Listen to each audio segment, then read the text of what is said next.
The only thing that matters is what you say about yourself to yourself when you're by yourself. Self-love, self-confidence, self-respect comes from you feeling proud of yourself, from you feeling like you are a winner. But if the voice inside your head is negative, it doesn't matter how much accolades and how much recognition you get from the outside world, you will always play small because you don't believe in yourself. So I've adopted a strategy in my life called It's the Best. Whenever something is negative, whenever somebody else would see it as negative, or the immediate thought in my head is this sucks, I've trained myself, coached myself, conditioned myself to say, this is the best. This negative, toxic, crazy, difficult, impossible situation, it's the best. It started off when I was on this airplane ride from Vancouver to LA. I was speaking at an event and there was this really smelly guy next to me. And I couldn't move. There was no extra seats on the plane. And so I'm stuck next to this guy for 5 hours or however long that flight is. And he was really smelly. And I'm sure he didn't want to be smelly. And I'm not attacking him as a person. But I still had to deal with it. And I could have been negative and upset and frustrated and complain, at least internally. But instead, after complaining for 8 seconds, I said, this is the best. This is the first time it came to me. This is the best. This smelly dude next to me is the best. And so I leaned over next to him and I just, not awkwardly so he could see that, like, what is this guy doing? But I breathed it in because that smelly guy was not stronger than me. That smelly guy could not break me. And I left feeling like a champ. I got off the plane feeling like I'm amazing, which then made my speech even that much better when I got to LA. And ever since then, I've tried to take that same approach. When my wife and I were driving through this Texas desert and there were miles of cattle, same thing happened. All of a sudden, all this crazy smell came in from the cows who've been, excreting their business across the desert. And my first thought was, are you kidding me? Now I gotta drive more miles through this crazy desert of cows everywhere? And my wife reminded me, this is the best. Like, you're right. Breathe it in. I love it. I'm stronger. I'm stronger than this cow smell, right? I'm stronger than the Doritos, right? I moved my office around. Damn the Doritos, right? That's why these are here. Damn the Doritos. This giant bag of Doritos. That's why it's right here in my office. It's the best. When I broke my neck on my tour last year and I had a concussion and 2 spots in my neck were broken and compressed my spine, it's the best. It's the best. If it's an ongoing thing that is a constant problem in your life, then maybe your life is broken. We need to fix that. But in these micro moments, when you're faced with something that feels impossible and overwhelming and you don't know how to get out of it, saying it's the best puts you into a state of resourcefulness. And it's what I always consistently try to do. I'm not 100%. It's also why I have this sleeve on. This sleeve is a reminder to stay in a beautiful state constantly. It's the best sleeve.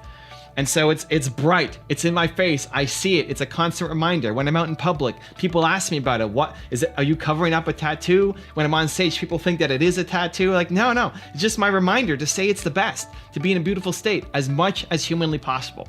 And I'm not perfect and you're not perfect, but it's moving that line of how often you get frustrated and are using language that makes you feel worse about yourself to saying, no, this is the best. I'm more than capable of handling this problem in front of me. This is my chance to show myself and the world what I'm capable of. It's the best. Okay, so let's get to it. The strategies, the 3 steps to use more powerful language to start to believe in yourself more. Step number 1 is say it's the best.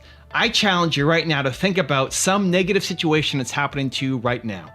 It could be somebody in your family who's hating on your success. Somebody in your family who's hating on your lack of success. You feeling not good enough. You stumbling up against some obstacle. Like, what's the biggest obstacle, challenge, roadblock in your life right now that feels overwhelming, impossible, never gonna get out of? What is that for you right now? Hold it in your mind and then tell yourself, this is the best. Even if you don't quite believe it yet, this is the best. This is the best. This is the best. This is my chance to show myself and the world what I'm capable of. This is the best. And that might sound crazy, and maybe I look crazy explaining it, but that is legit what I do. And here's why it's so powerful and important. It's not for you to then go off and be a crazy person. It's for you to shift your mindset to one of resourcefulness. Because when you are being overwhelmed by a problem and you're telling yourself you can't do it, you feel there's no hope.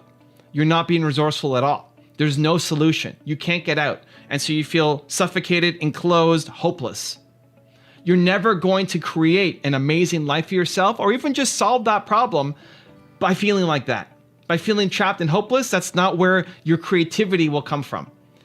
But as soon as you flip it, as soon as you feel like there's some hope, as soon as you feel like you are resourceful, that flips a switch in your brain to go off and actually find a solution for the problem. Don't believe me? Just try it. That problem in your head right now, stop the video, say it's the best, say it a couple times, really try to believe it a little bit, and then see what ideas come to you to actually solve the problem. It's the best. Step number 2 is tie your self-worth to your effort, not the results. One of the biggest reasons why people don't take bigger risks, don't believe in themselves more, don't go and chase down their dreams is because when they first start, they're not getting results. When you tie your self-worth to winning, you're only going to do things that you know you're going to win at. Therefore, you play small for life because you're only going to enter the races that you know you're going to win. So you're going to race against 3-year-olds for the rest of your life. Yay, I won. But you know you could do a lot more. If you tied your self-worth to the effort, to every day getting up and trying your best and doing your darndest to go off and actually win, most days you may not win because you're trying, you're learning, you're failing, you're experimenting. But if you're proud of your effort every day, that's going to lead to so much more net winning. The people that you love, look up to, respect, your heroes, failed a lot more than they won. They're constantly failing. They're failing every single day because they're tying their self-worth. Sure, they want to win. I want to win all the time. I want to get 10 million subscribers on my YouTube channel. I want to blow up everything I touch. I want it to be amazing. But I don't expect to bust out my first time through. I expect to suck.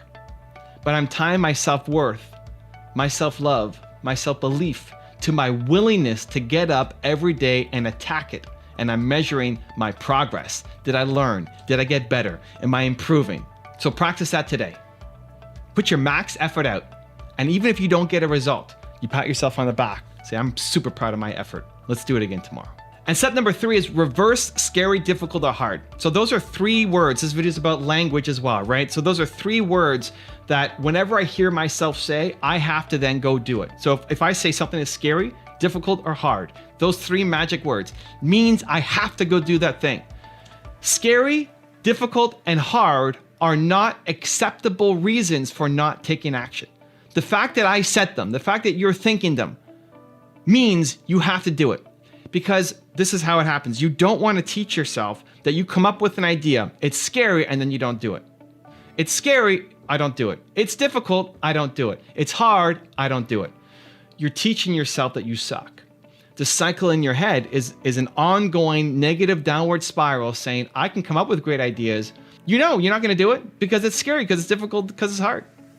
And so that's not a muscle you just flip overnight. It's an ongoing process. But think about it in your head. The next time you say scary, difficult, or hard, next time you're thinking scary, difficult, or hard, teach yourself. Teach yourself. It's probably not going to work out. I'm probably going to suck. But because I said it was difficult, now I have to do it. Just because that's the kind of person you are. If you want another Evan Rant video that just might give you the confidence you need, check it out right there next to me. I think you'll enjoy it. Continue to believe, and I'll see you there. Finding your passion does not have to be hard. Understanding what you should be doing with your life and how you can be serving other people is one of the greatest gifts you can give not just yourself, but your family, your community,